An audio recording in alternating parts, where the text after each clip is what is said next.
Valentina Morales nunca imagino que aquel martes, por la mañana cambiaría su vida para siempre. Asus trina y dos años, había construido una reputación sólida como abogada defensora de derechos civiles en la ciudad de Monterrey. Su oficina, ubicada en el centro histórico, se había convertido en refugio para aquellos que enfrentaban injusticias del sistema. Ese día particular, el sol apenas comenzaba a filtrarse por las ventanas de su despacho cuando recibió una llamada que la alteró profundamente. Era Sofía, una joven de 18 años a voz temblorosa le contó una historia que encendió la furia en el corazón de Valentina. Licenciada, necesito su ayuda, susurró Sofía al teléfono. Anoche, cuando regresaba del trabajo, el guardia de seguridad del centro comercial me detuvo. Me acusó de robar algo que nunca tomé, y cuando trate de explicarlo, él me tocó de manera inapropiada. Valentina sintió como la sangre se le subía a la cabeza. Durante años había luchado contra este tipo de abusos de poder, y cada caso la motivaba más a defender a los vulnerables. Sin pensarlo dos veces, le dijo a Sofía que fuera inmediatamente a su oficina. Una hora después, Sofía se encontraba sentada frente al escritorio de Valentina, con los ojos hinchados de llorar y las manos temblorosas. La joven le contó con detalle lo ocurrido. Había estado comprando medicinas para su madre enferma cuando el guardia, un hombre corpulento de unos 40 años, la acusó de meter algo en su bolsa sin pagar. Me llevó a una habitación pequeña en la parte trasera del centro comercial. Relató Sofía con voz quebrada. Ali me dijo que tenía que revisar personalmente para asegurar que no había robado nada. Cuando le dije que eso no era legal, ese río y me dijo que él era la ley en ese lugar. Valentina tomó notas meticulosamente, su pluma moviéndose con furia contenida sobre el papel. Conoce muy bien estos casos, guardias de seguridad que abusaban de su posición para intimidar y acosar, especialmente a mujeres jóvenes que consideraban vulnerables. ¿Tienes alguna prueba de lo que pasó? Preguntó Valentina, aunque sabía que en estos casos las pruebas eran difíciles de obtener. Sofía asintió nerviosamente y sacó su teléfono móvil. Logró grabar parte de la conversación. Dijo con una pequeña sonrisa que no ligaba a sus ojos.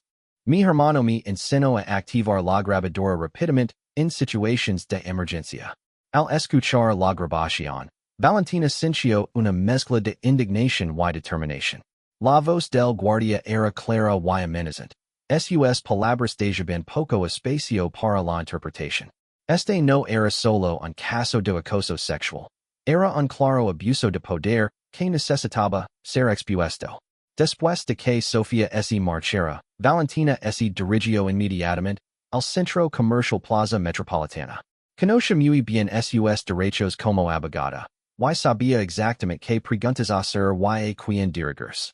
Su plan era simple: confrontar al guardia, obtener su versión de los hechos, y luego proceder legalmente.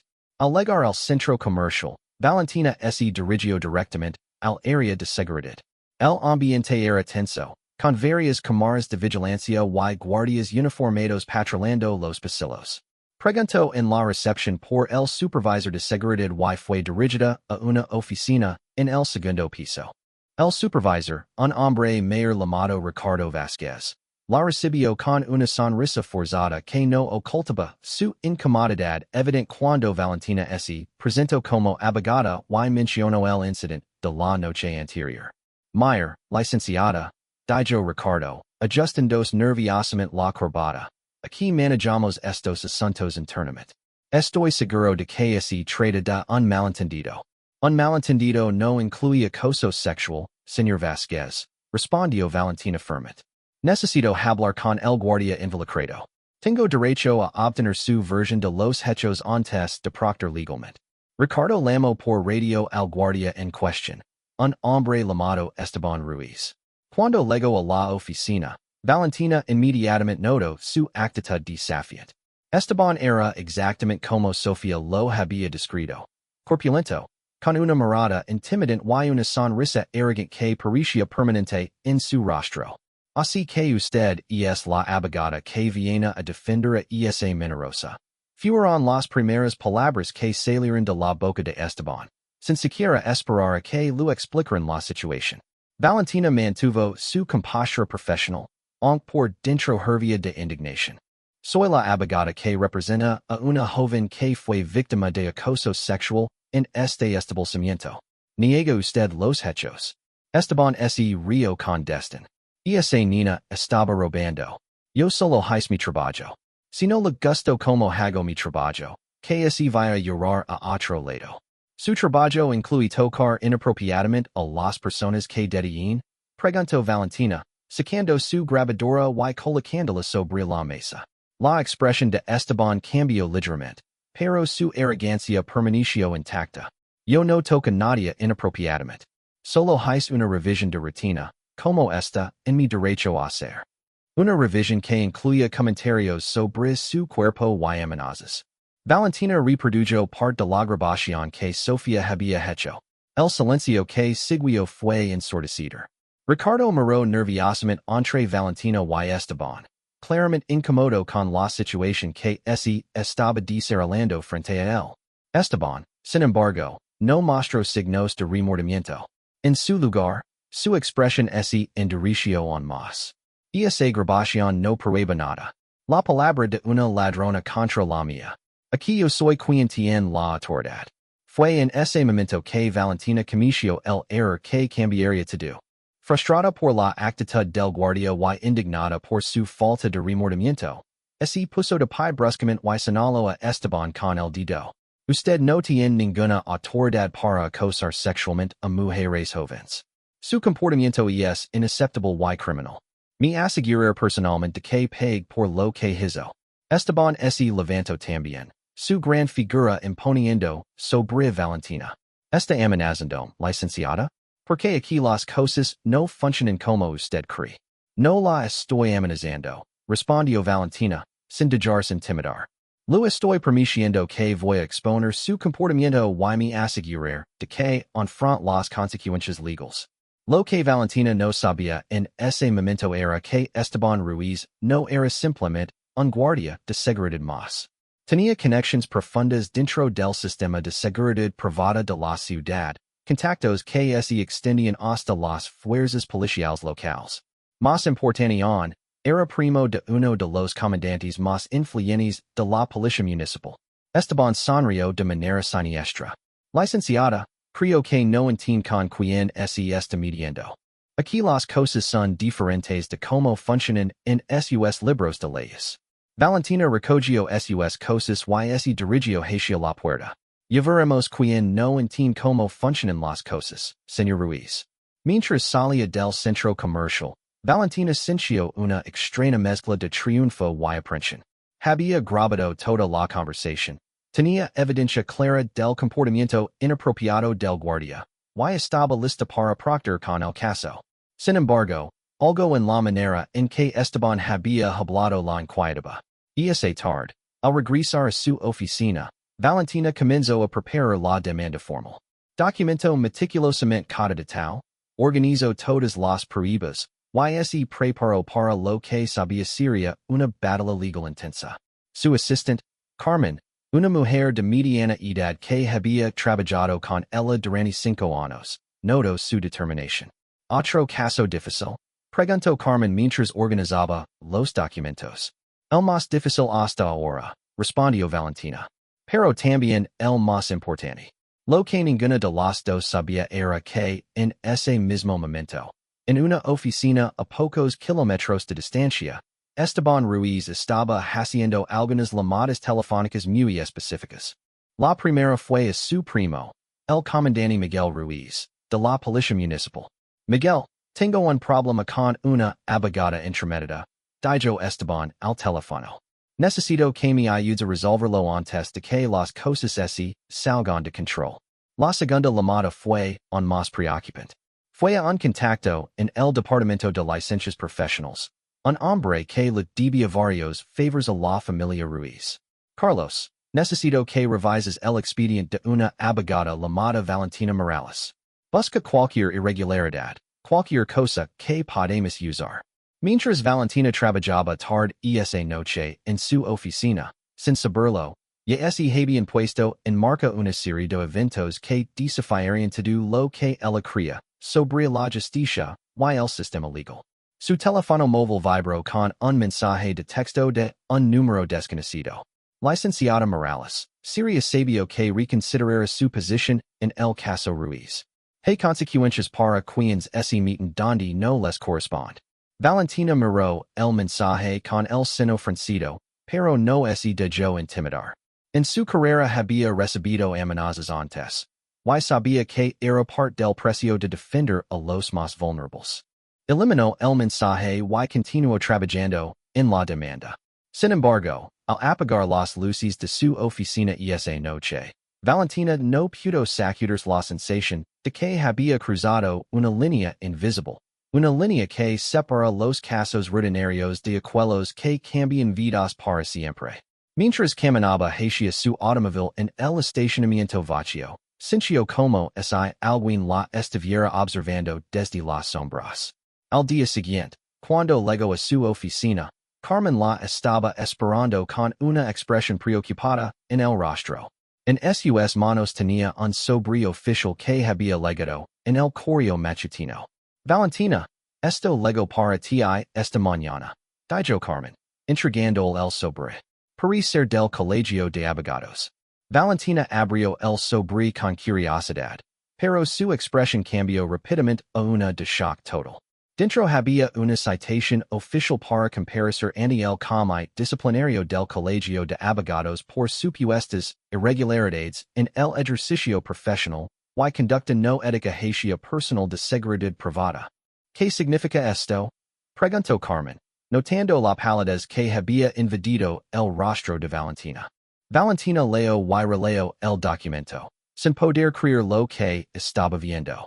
Según la citación, había sido acusada de acoso hacia empleados de seguridad privada, amenazas, y uso inapropiado de grabación sin consentimiento.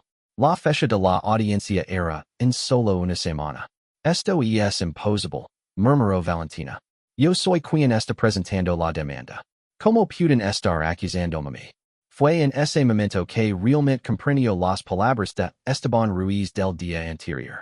Él había dicho que ella no entendía con quien estaba midiendo, y ahora estaba comenzando a darse cuenta de que él tenía razón.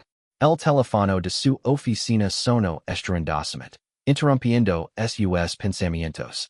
Era el director del Colegio de Abogados en persona. Licenciada Morales, espero que haya recibido nuestra citación. Debo informar que mientras se resuelve esta situación, su licencia para ejercer este temperamento suspendida. Valentina sintió como si el piso se abriera debajo de sus pies.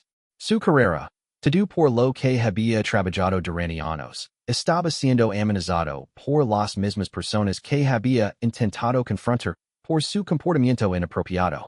Carmen la miró con preocupación mientras Valentina colgaba el teléfono. ¿Qué vamos a hacer ahora?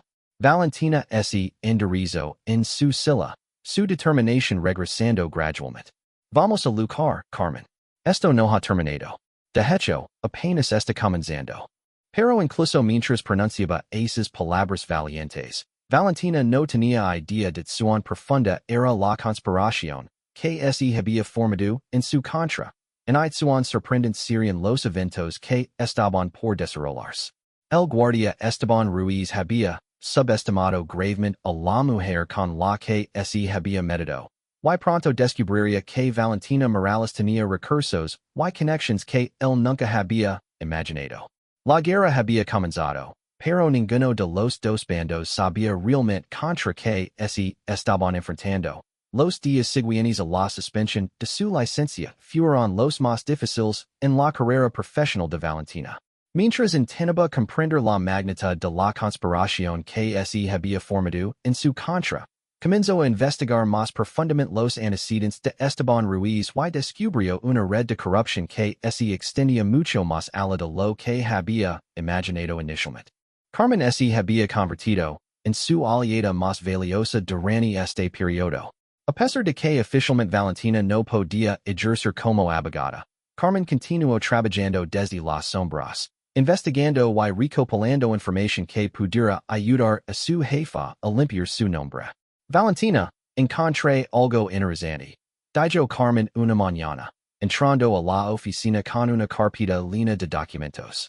He estado investigando los antecedentes de Esteban Ruiz. Y resulta que este no es su primer problema con acoso sexual. Valentina levantó la vista de los documentos legales que había estado revisando, buscando cualquier precedente que pudiera ayudarla en su situación. Que en contraste, Carmen abrió la carpeta y comenzó a mostrar una serie de documentos. En los últimos 3 años, al menos 5 mujeres han presentado quejas similares contra él en diferentes centros comerciales donde ha trabajado. Sin embargo, todas esas quejas fueron archivadas o retiradas misteriosamente. Esto confirmó las sospechas de Valentina. No se trataba de un caso aislado, sino de un patrón sistemático de abuso de poder. ¿Pudiste contactar a alguna de estas mujeres? Eso es lo más extraño, respondió Carmen con preocupación. Tres de ellas se mudaron de la ciudad poco después de retirar sus quejas. Una cuarta cambió su número de teléfono y su dirección, y la quinta simplemente desapareció de todos los registros públicos. Valentina sintió un escalofrío recorrer su espina dorsal. Estaba claro que se enfrentaba a algo mucho más grande y más peligroso de lo que había anticipado. La red de Esteban Ruiz no solo incluía conexiones en la policía municipal, sino que aparentemente tenía el poder de hacer que las personas desaparecieran de sus vidas normales. Esa tarde, mientras Valentina reflexionaba sobre su siguiente movimiento, recibió una visita inesperada. Sofía, la joven que había iniciado todo este caso, llegó a la oficina con una expresión de terror en su rostro. Licenciada, necesito hablar con usted, dijo Sofía, mirando nerviosamente por encima del hombro como si esperara que alguien la siguiera. Por supuesto, Sofía. Siente y cuéntame qué está pasando. Sofía se sentó en el borde de la silla, claramente agitada. Por la noche, 2 hombres llegaron a mi casa. Dijeron que trabajaban para personas importantes y que sería mejor para mí si retirara mi queja contra el guardia del centro comercial. Valentina sintió su sangre hervir nuevamente. ¿Te amenazaron directamente? No exactamente, respondió Sofía, sus manos temblando ligeramente. Fueron más sutiles. Dijeron que mi madre necesita sus medicinas. Y que sería una lástima si, de repente no pudiera permitirse comprarlas. También mencionaron que mi hermano menor tiene una beca en la universidad. Y que sería terrible si de alguna manera la perdiera. La táctica era clara y efectiva. Amenazas indirectas contra la familia, lo suficientemente vagas como para no ser técnicamente ilegales, pero lo suficientemente específicas como para transmitir el mensaje claramente.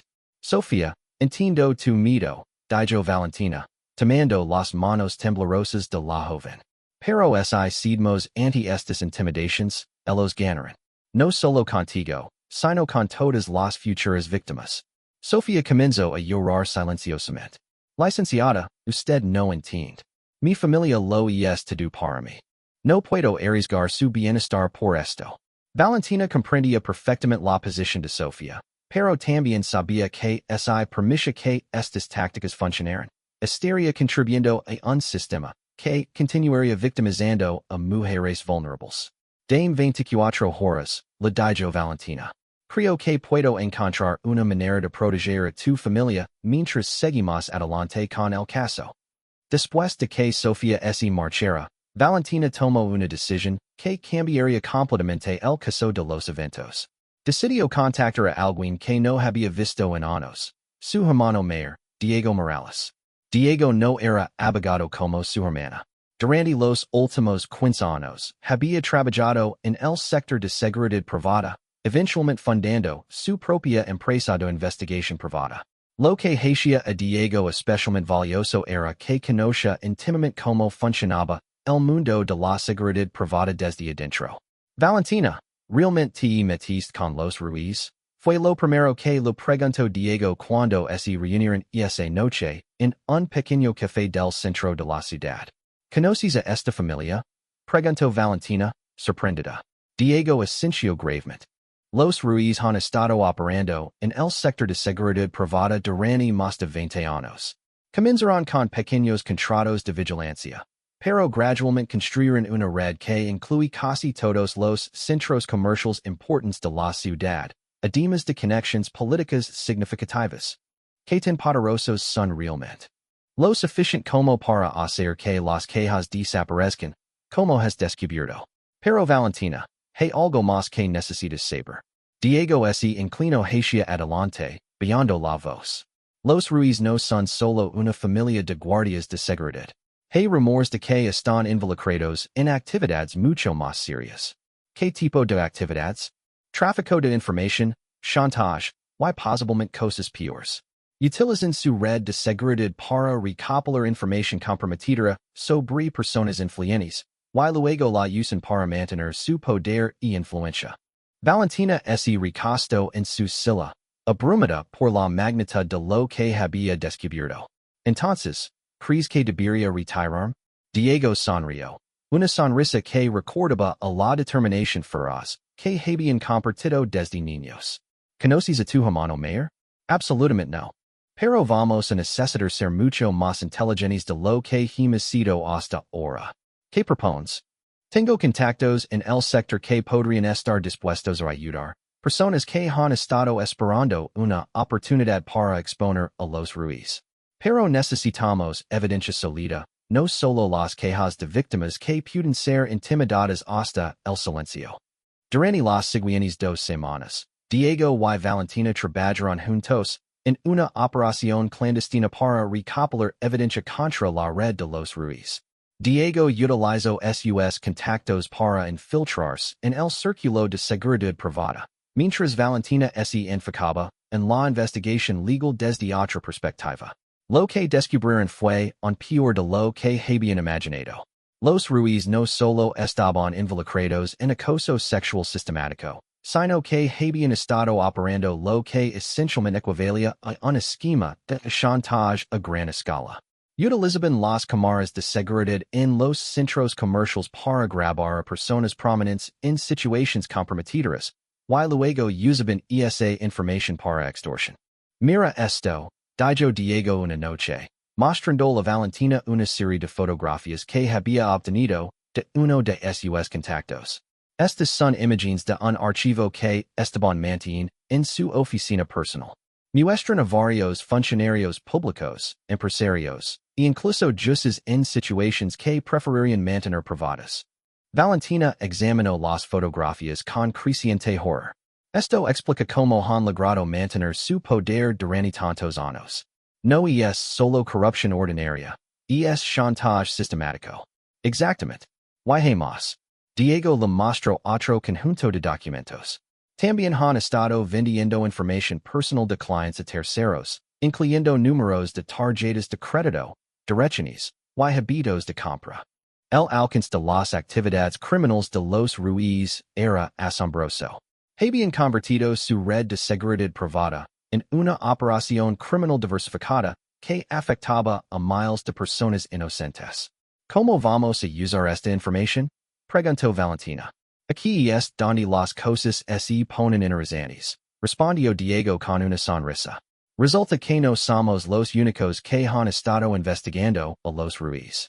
Hay una investigación federal en caso que ha estado trabajando en este caso durante los últimos 6 meses. Valentina lo miró con sorpresa. ¿Una investigación federal? Aparentemente, las actividades de chantage de los Ruiz cruzaron líneas estatales cuando comenzaron a extorsionar a funcionarios federales. El FBI ha estado construyendo un caso contra ellos, pero necesitaban a alguien desde adentro para obtener evidencia directa. ¿Estás sugiriendo lo que creo que estás sugiriendo? Diego Asensio. Te convertiste en esa persona desde adentro sin saberlo. Tu confrontación con Esteban. La manera en que reachonaron suspendiendo tu licencia.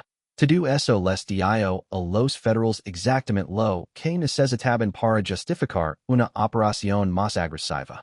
Al día siguiente, Valentina se encontró sentada en una oficina federal del centro de la ciudad, hablando con 2 agentes del FBI que habían estado monitoreando las actividades de los Ruiz durante meses. Licenciada Morales, dijo el agente Sarah Collins, una mujer profesional de mediana edad. Su caso se ha convertido en el catalizador que necesitábamos. Los Ruiz cometieron un error al ir tras usted tan agresivamente. El segundo agente, James Rodriguez, añadió, su reacción ha revelado la extensión de su red de influencia de una manera que años de investigación encubierta no habían logrado. ¿Qué necesitan de mí? Preguntó Valentina. Queremos que continue con su caso original, explicó la agente Collins. Pero ahora, estará trabajando con nosotros. Cada movimiento que hagan los Ruiz para intimidarla o silenciarla nos dará más evidencia de sus operations criminals. ¿Qué pasa con mi licencia legal? No puedo representar a Sofía si oficialmente no puedo ejercer. El agente Rodríguez sonrió. Eso está siendo manejado. Para mañana por la mañana, su licencia será reinstalada. Parece que las irregularidades en su expediente fueron resultado de documentos falsificados. Valentina sintió una mezcla de alivio y aprensión. Por un lado, podría continuar con su trabajo y luchar por la justicia para Sofía. Por otro lado, sabía que ahora estaba entrando en un juego mucho más peligroso. ¿Hay algo más que necesite saber antes de aceptar esto? Preguntó. La agente Collins se puso seria. Los Ruiz son peligrosos, licenciada. Hemos documentado casos donde personas que los amenazaron han sufrido accidents, convenience. Vamos a proporcionar protección, pero necesita entender que hay riesgos reales involucrados. Valentina pensó en Sofía, en todas las otras víctimas cuyos casos habían sido silenciados, y en las futuras mujeres que podrían ser victimizadas si los Ruiz continuaban operando impunemente. Acepto, dijo finalmente. ¿Cuál es el plan? Durante la siguiente hora, los agentes le explicaron la operación. Valentina continuaría con su caso legal contra Esteban Ruiz, pero ahora cada reunión, cada llamada telefónica, y cada encuentro sería monitoreado y grabado por el FBI. Su objetivo era provocar a los Ruiz a cometer errores que revelarían la extensión completa de sus operations criminals. Una cosa más, añadió la agente Collins mientras Valentina se preparaba para marchas. Su hermano Diego ha sido extremadamente útil en esta investigación. Su conocimiento del sector de seguridad privada ha sido invaluable. Valentina sonrió, sintiendo una olida de orgullo y afecto por su hermano mayor. Siempre ha cuidado de mí. Bueno, ahora ambos van a cuidar de muchas otras personas también. Esa noche, Valentina regresó a su apartamento con una sensación de propósito renovado. Sabía que los próximos días serían los más peligrosos de su vida, pero también sabía que finalmente tenía los recursos y el apoyo necesarios para luchar contra la corrupción que había estado plagando su ciudad. Sin embargo, lo que no sabía era que Esteban Ruiz había comenzado a sospechar que algo había cambiado. Su red de contactos lo había informado sobre movimientos inusuales en los círculos federales, y su paranoia natural le decía que la situación con la abogada intrometida había escalado más allá de su control. Esa misma noche, Esteban hizo una llamada que cambiaría todo. Miguel, dijo a su primo comandante. Creo que tenemos un problema más grande de lo que pensamos. Es hora de implementar el protocolo de emergencia. ¿Está seguro? Respondió Miguel Ruiz, la preocupación evidente en su voz. Completamente. Esta abogada no es lo que pensamos que era. Alguien está respaldándola. Y necesitamos actuar antes de que las cosas se salgan completamente de nuestro control. Lo que Esteban no sabía era que esta llamada, como muchas otras en los días recientes, estaba siendo monitoreada por el FBI. Los agentes Collins y Rodriguez intercambiaron miradas de satisfacción en su van de vigilancia estacionada fuera del edificio de Esteban. Parece que van a acelerar su cronología, murmuró la agente Collins. Perfecto, respondió el agente Rodriguez. Mientras más desesperados se pongan, más errores van a cometer. La trampa estaba completamente establecida, pero ninguno de los participantes se daba cuenta completamente de su complicado se volvería el juego que estaban jugando. Los Ruiz estaban a punto de descubrir que habían subestimado gravemente tanto a Valentina como a las fuerzas que ahora estaban alineadas en su contra. Mientras tanto, en su apartamento, Valentina se preparaba para lo que sabía sería la batalla más importante de su carrera. Revisó una vez más todos los documentos del caso, verificó que su grabadora estuviera funcionando correctamente. Y preparó mentalmente para enfrentar cualquier cosa que los Ruiz pudieran intentar contra ella. Lo que no anticipaba era que el próximo día traería revelaciones que cambiarían no solo su caso, sino su comprensión completa de quién era realmente Esteban Ruiz, y cuán profundamente estaba conectado a los niveles más altos del poder en su ciudad. La guerra había escalado a un nuevo nivel, y todos los participantes estaban a punto de descubrir cuán alto eran realmente las apuestas en este juego peligroso de justicia versus corrupción, that el lunes por la mañana comenzó de manera engañosamente normal para Valentina. Su licencia había sido oficialmente reinstalada, y había programado una reunión con Sofía para informar sobre los nuevos desarrollos en su caso. Sin embargo, lo que no esperaba era descubrir que durante el fin de semana, los eventos se habían acelerado de manera dramática. Carmen la estaba esperando en la oficina con una expresión que mezclaba excitación y preocupación. Valentina, han pasado muchas cosas desde el viernes. Los medios están comenzando a cubrir algo relacionado con tu caso. Valentina encendió su computadora y revisó las noticias locales. El titular principal del periódico digital más importante de la ciudad la dijo sin aliento. Operativo Federal expone red de corrupción en sector de seguridad privada. La historia reportaba que agencias federales habían ejecutado múltiples órdenes de cateo en propiedades asociadas con la familia Ruiz, incautando computadoras, archivos, y evidencia de un esquema de chantaje que involucraba a docenas de figuras públicas prominentes. ¿Cómo es posible que los medios ya tengan esta información? Se preguntó Valentina en voz alta. Su teléfono sonó antes de que pudiera procesar completamente la noticia. Era la agent Collins. Licenciada Morales, necesitamos que venga inmediatamente a nuestras oficinas. Tenemos información urgente que compartir con usted. Una hora después, Valentina se encontraba nuevamente en la oficina federal, pero esta vez el ambiente era completamente diferente. Había una energía frenética, con agents moviéndose rápidamente y teléfonos sonando constantemente. Los Ruiz aceleraron su cronología después de nuestra conversación del viernes, explicó la agent Collins. Intentaron destruir evidencia durante el fin de semana, pero habíamos estado monitoreando sus movimientos. Conseguimos órdenes de emergencia y ejecutamos los cateos antes de que pudieran eliminar la información más comprometedora. El agent Rodríguez añadió. Lo que encontramos superó nuestras expectativas más salvajes. No solo tenían archivos de chantaje sobre funcionarios locales, sino que también estaban vendiendo información a carteles criminales e incluso a agents extranjeros. Valentina sintió un escalofrío. Agents extranjeros? Parece que su red de cámaras de vigilancia en centros comerciales no solo era para chantaje local.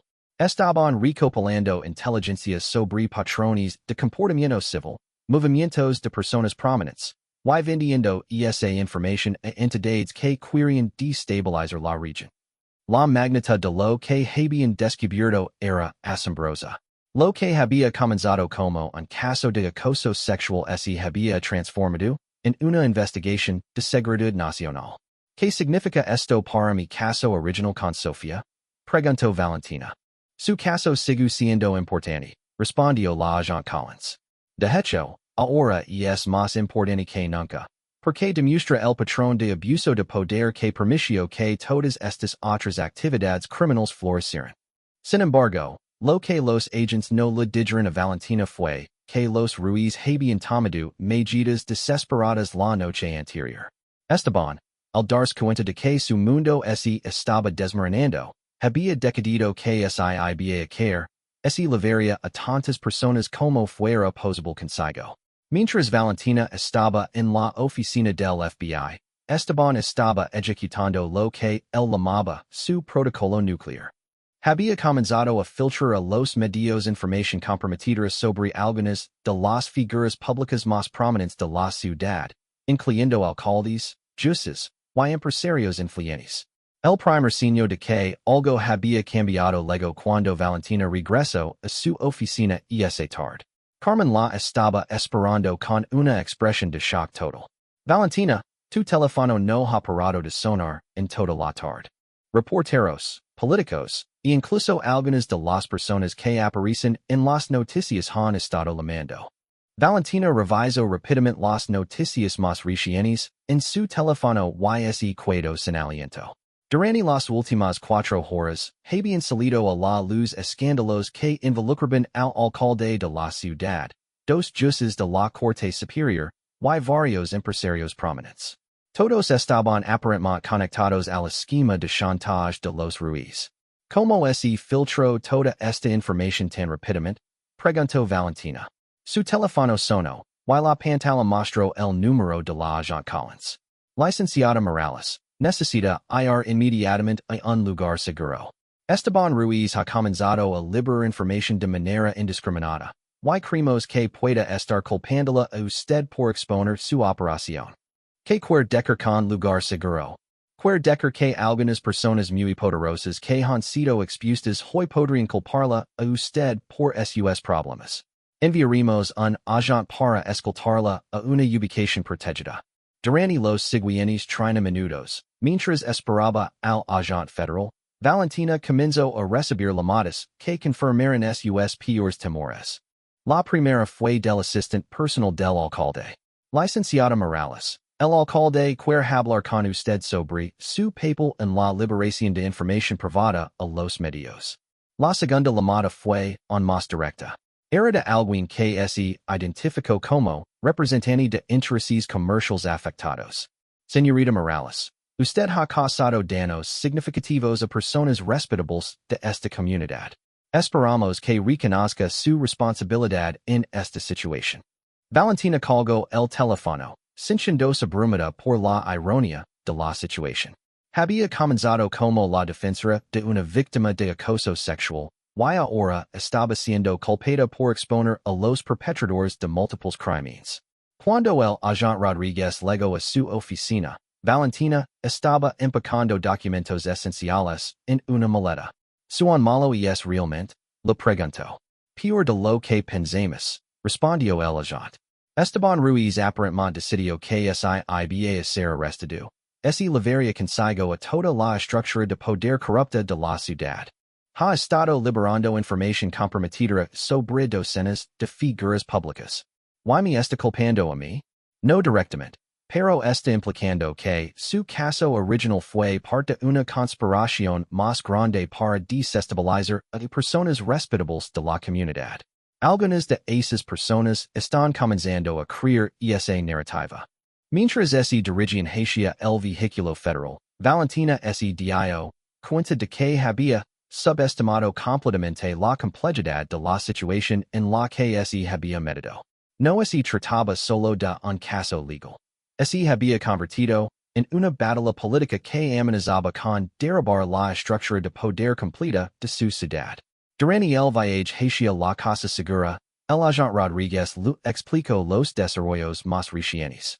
Hemos arrestado a Esteban Ruiz y a varios miembros de su red, pero el daño ya está hecho. La información que liberó ha creado un caos político en toda la ciudad. 3 funcionarios ya han renunciado, y esperamos que más sigan. ¿Qué pasa con las víctimas originales como Sofía? Ahí es donde las cosas se complican. Admitió el agente.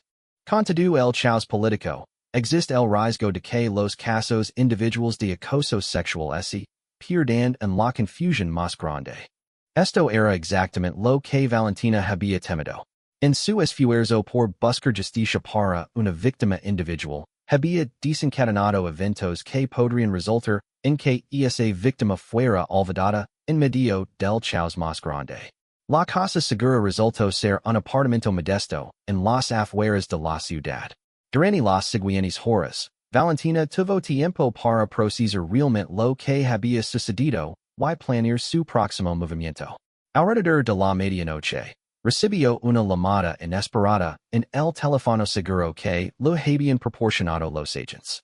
Era de alguien que no había esperado escuchar. Licenciada Morales? Soy María Elena Vázquez, reportera de investigación del Canal Nacional de Noticias. ¿Cómo obtuvo este número? Tengo mis fuentes. Licenciada, he estado siguiendo su caso desde el principio. Y creo que hay una historia mucho más grande aquí que nadie está contando. ¿Qué tipo de historia?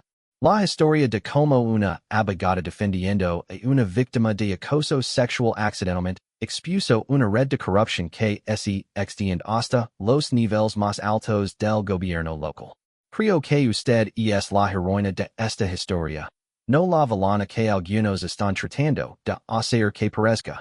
Valentina se quedó en silencio por un momento. La idea de hablar con los medios la adoraba, pero también se daba cuenta de que podría ser su única oportunidad de controlar la narrativa. ¿Qué propone exactamente? Una entrevista exclusiva donde pueda contar su versión de los eventos.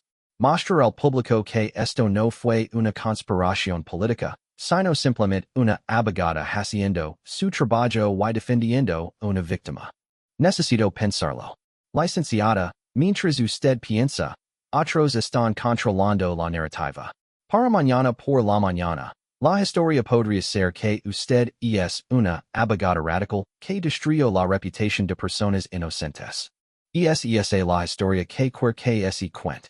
Después de colgar, Valentina se quedó despierta toda la noche considerando sus options. Por un lado, hablar con los medios podría exponerla a más ataques de las figuras poderosas que habían sido comprometidas. Por otro lado, quedarse en silencio podría permitir que otros controlen completamente la narrativa de los eventos. A la mañana siguiente, tomó una decisión que sorprendería a todos, incluyendo a los agentes federales que la estaban protegiendo. En lugar de mantenerse oculta, decidió que era hora de tomar control de la situación de una manera que nadie habría anticipado. Llamó tanto a la reportera María Elena como a la agent Collins, y les propuso un plan que era audaz hasta el punto de ser temerario. Voy a dar la entrevista, le dijo a la agent Collins, pero no voy a esconderme. Voy a regresar a mi oficina, voy a continuar representando a Sofía, y voy a enfrentar directamente a cualquier persona que trate de intimidar. Licenciada, eso es extremadamente peligroso. Algunas de estas personas que han sido expuestas tienen mucho que perder. Exactamente, respondió Valentina. Y mientras están enfocados en atacarme a mí, no estarán enfocados en silenciar a las verdaderas víctimas como Sofía. Lo que Valentina no sabía era que su decisión de salir de las sombras y enfrentar directamente la situación resultaría en la revelación más sorprendente de todas. Porque mientras los Ruiz habían estado operando su red de corrupción, habían documentado meticulosamente cada transacción, cada favor, y cada acto de chantaje que habían cometido. Y toda esa documentación estaba ahora en manos del FBI, esperando ser utilizada de maneras que nadie había anticipado. El juego estaba a punto de cambiar una vez más, y esta vez, sería Valentina quien tendría la ventaja final.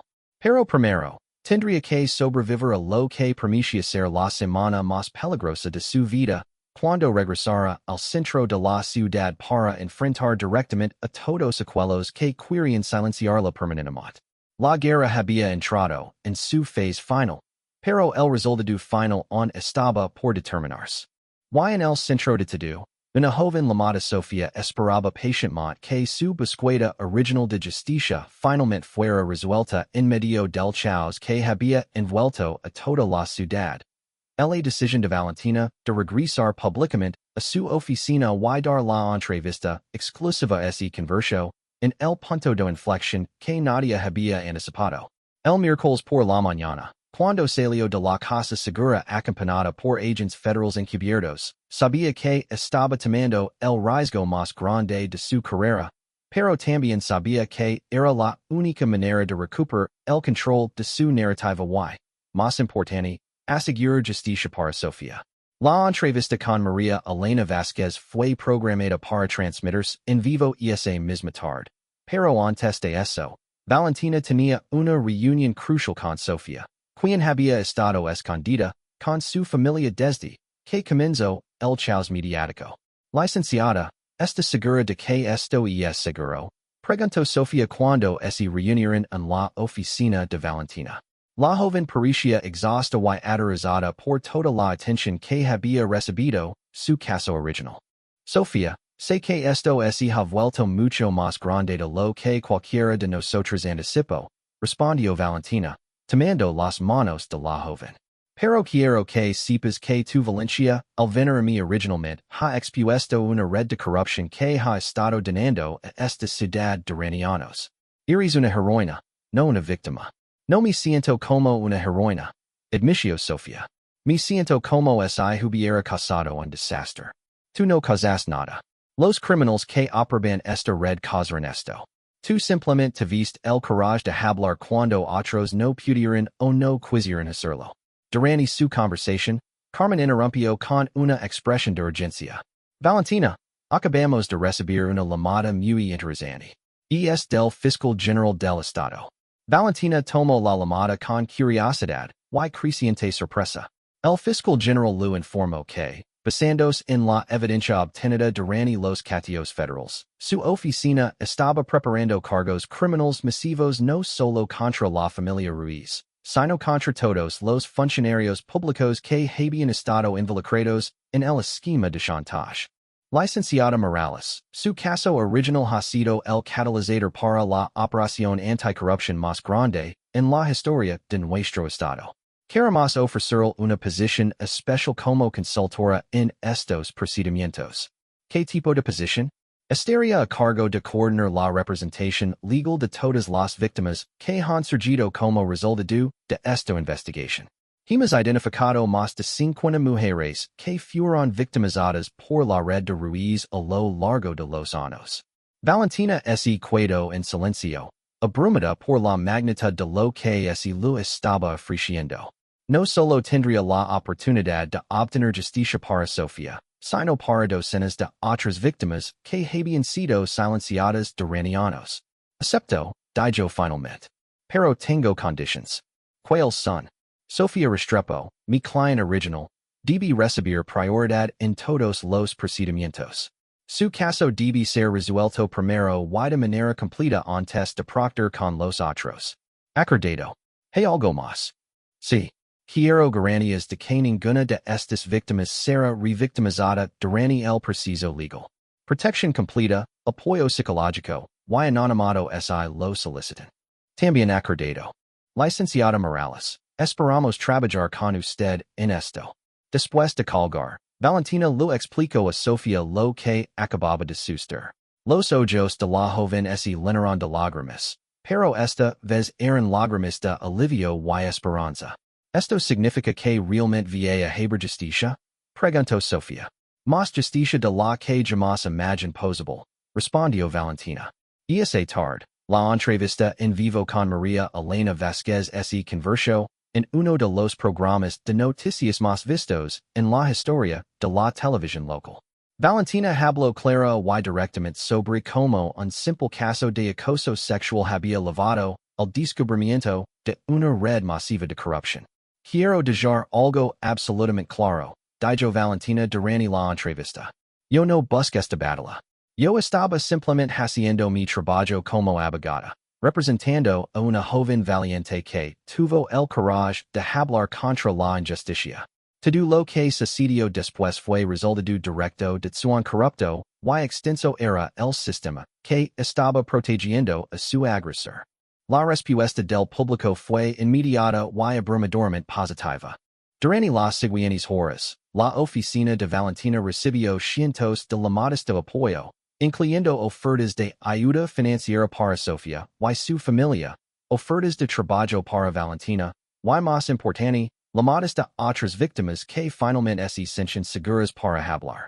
Pero la mayor sorpresa llegó esa noche, cuando Valentina recibió una llamada de alguien que no había esperado escuchar. El mismo alcalde cuyo escándalo había sido expuesto por la liberación de información de Esteban Ruiz. Licenciada Morales, dijo el alcalde, su voz sonando cansada y derrotada. Sé que probablemente soy la última persona de quien esperaría escuchar, pero necesito hablar con usted. ¿Sobre qué? Sobre disculparme. Y sobre asegurarme de que usted y su client reciben todo el apoyo que necesitan de la ciudad. Valentina se quedó sin palabras por un momento. ¿Está siendo sincero? Completamente sincero. Licenciada, lo que usted expuso no solo me perjudicó a mí. Me liberó. He estado siendo chantajeado por los Ruiz durante 3 años. No podía cumplir con mis deberes como alcalde porque cada decisión que tomaba tenía que ser aprobada por ellos primero. Esta revelación añadió una nueva dimensión a toda la situación. No todas las figuras públicas que habían sido expuestas eran perpetradores. Algunas de ellas habían sido víctimas también. ¿Hay otros funcionarios en su situación? Preguntó Valentina. Varios. Los Ruiz habían convertido el gobierno de nuestra ciudad en su propio teatro de marionetas. Ahora, por primera vez en años, podemos realmente gobernar de acuerdo con la ley y la ética. Durante las siguientes 2 semanas, los eventos se desenvolvieron de manera que superó las expectativas más optimistas de Valentina. Los cargos criminales contra Esteban Ruiz y su red fueron formalizados, incluyendo acoso sexual, chantage, extorsión, venta ilegal de información, y traición por vender información a entidades extranjeras. Sofía recibió no solo una disculpa oficial de la ciudad, sino también una compensación financiera significativa que le permitiría completar sus estudios universitarios sin preocupaciones económicas. Más importante, recibió justicia completa cuando Esteban Ruiz se declaró culpable de todos los cargos relacionados con su caso para evitar la pena de muerte por los cargos de traición. Las otras víctimas que surgieron durante la investigación también recibieron justicia y compensación. Muchas de ellas habían estado viviendo en el miedo durante años, y ahora finalmente podían comenzar a sanar. Pero quizás la sorpresa más grande llegó un mes después, cuando Valentina recibió una llamada del gobernador del estado. Licenciada Morales, estamos creando una nueva división especial de la oficina del fiscal general, enfocada específicamente en casos de abuso de poder y corrupción. Queremos ofrecer la posición de directora de esta división. La oferta incluye recursos significativos, un equipo de abogados especializados, y la autoridad para investigar casos de corrupción en todo el estado. ¿Puedo traer mi equipo actual? Preguntó Valentina, pensando en Carmen y en su hermano Diego. Por supuesto. De hecho, insistimos en ello. Su equipo demostró una efectividad extraordinaria en este caso. 6 meses después, Valentina se encontraba en su nueva oficina estatal, dirigiendo una división que se había convertido en un modelo nacional para combatir la corrupción. Sofía había comenzado sus estudios universitarios en Derecho, inspirada por el ejemplo de Valentina y determinada a continuar la lucha por la justicia.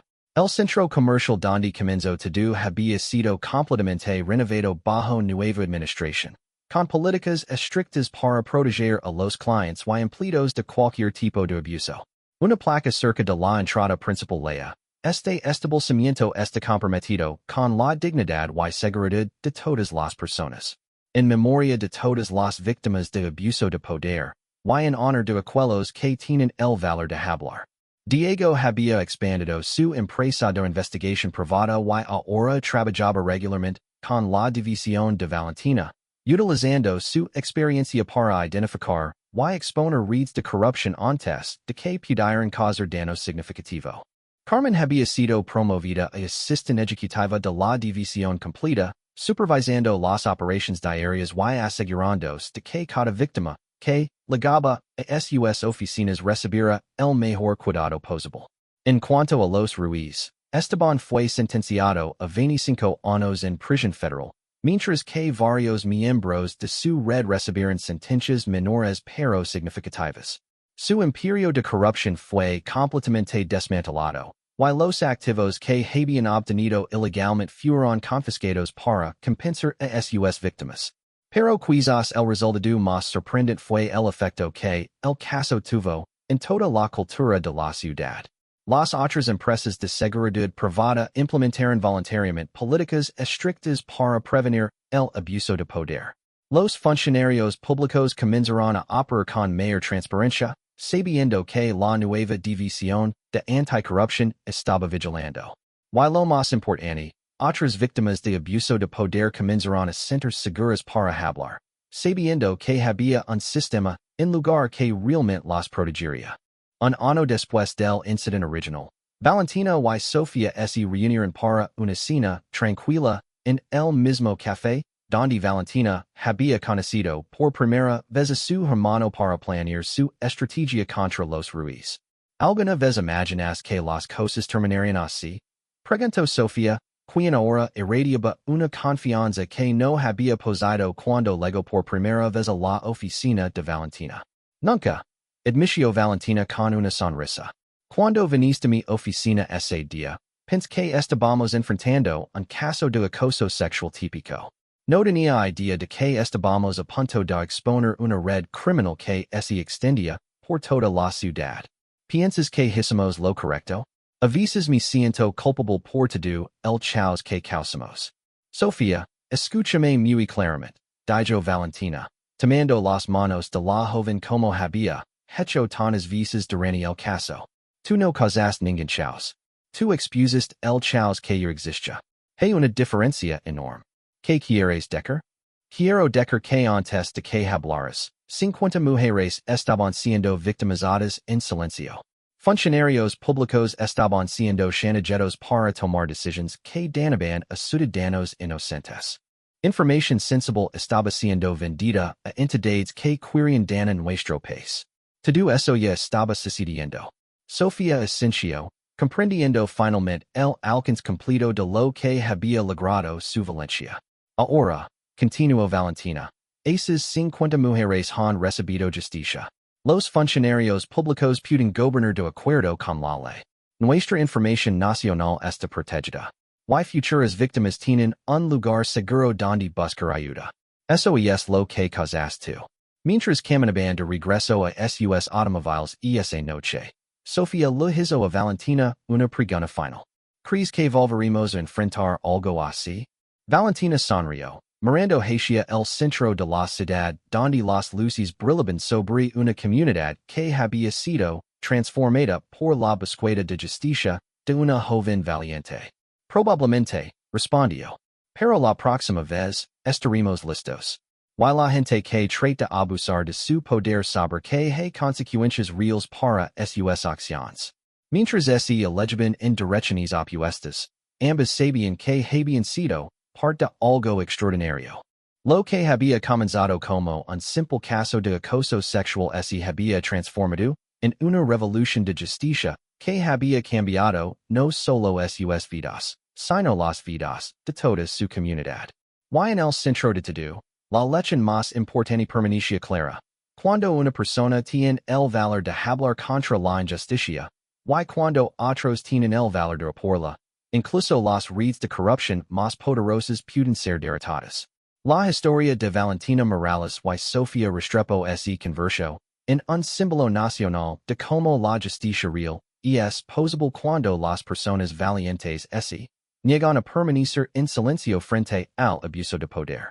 Y aunque ninguna de ellas había buscado convertirse en heroínas, sus acciones probaron que a veces los héroes más poderosos son aquellos que simplemente se niegan a permitir que la injusticia continúe sin respuesta. Su legado continuaría inspirando a futuras generaciones de abogados, víctimas y investigadores, demostrando que no importa cuán poderosa sea la oposición, la verdad y la justicia finalmente prevalecen cuando hay personas dispuestas a luchar por ellas.